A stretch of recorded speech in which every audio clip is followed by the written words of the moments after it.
Hi friends, welcome back to my channel learn with मेस। आज की वीडियो में बताएंगे, जैसा कि मैंने जो पिछला लेसन था क्लास 10th के इंग्लिश का, जिसका नाम था फायर एंड आइस, उसको मैंने हिंदी में एक्सप्लेन कर दिया था। और आज के इस वीडियो में उसके स्टैंजा बेस्ड क्वेश्चन आंसर के बारे में बताएंगे। तो सबसे पहला मेरा पहला स्टैंजा जो है, सम से the world will and in fire, means कुछ लोग कहते हैं कि संसार का अंत आग से होगा। सम से इन आइस, और कुछ लोग कहते हैं कि संसार का अंत बर्फ से होगा। फ्रॉम व्हाट, जैसा कि I have tested of desire, मैंने अनुभव किया है या मैंने अपनी इच्छाओं का अनुभव किया है।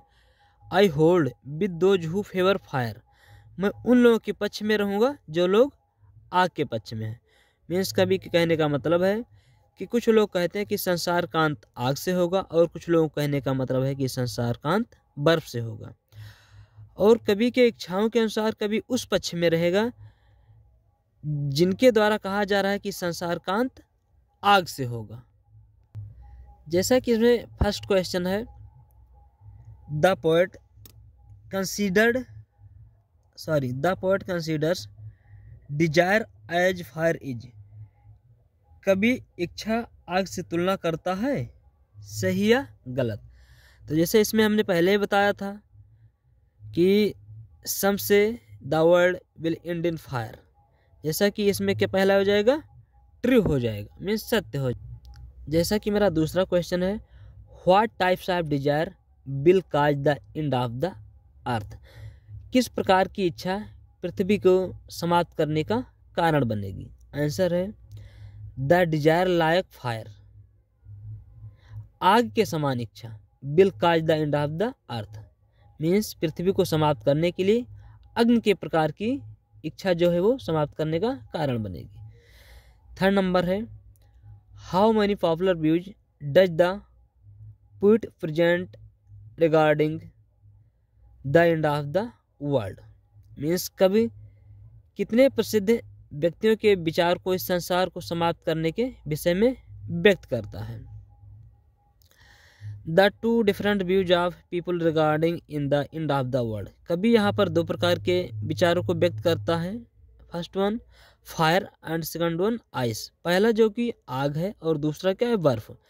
जैसा कि आग जो मेरा वो डिजायर मीन्स इच्छा से तुलना किया गया था, एंड आइस जो हेटेड मीन्स घृणा से तुलना किया गया था। फोर्थ क्वेश्चन है, what is the name of the poem, means इस कविता का क्या नाम है। The name of the poem is fire and ice.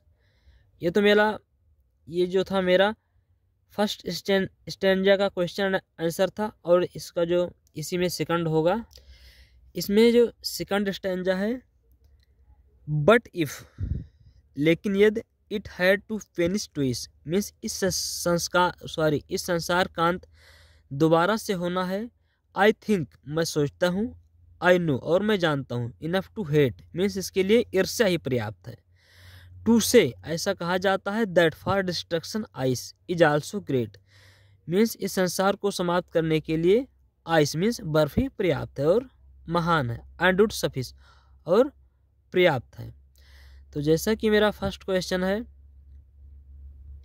ओडेनस is the poet of the stanza, तो पहला मेरा क्या हो जाएगा, क्योंकि इस स्टैंजा के लेखक कौन है, रॉबर्ट फ्रॉस्ट, तो पहला मेरा रॉन्ग हो जाएगा। जैसा कि मेरा सेकंड क्वेश्चन है, व्हाट सिंबलाइज आइस, मीन्स बर्फ किसका प्रतीक है। Ice is symbolized to be destruction and hate, जो आइस है वो घृणा और बर्बादी का संकेत है। थर्ड नंबर है, according to the poet desire is symbolized with, means कवि के अनुसार, स्पेस है, कवि के अनुसार किस इच्छा को अपने द्वारा वो प्रदर्शित करता है। According to the poet desire is symbolized with fire, sorry यहाँ पर फायर नहीं बल्कि आइस होना चाहिए था, आइस होगा, means according to the poet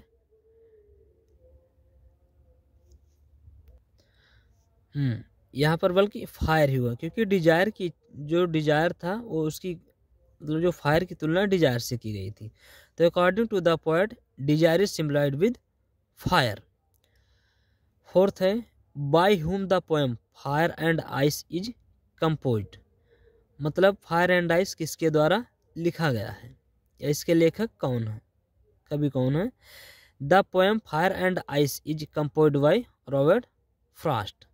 तो जैसा कि अगला जो मेरा आने वाला वीडियो होगा उसमें शॉर्ट और लॉन्ग आंसर टाइप के क्वेश्चन दिए जाएंगे।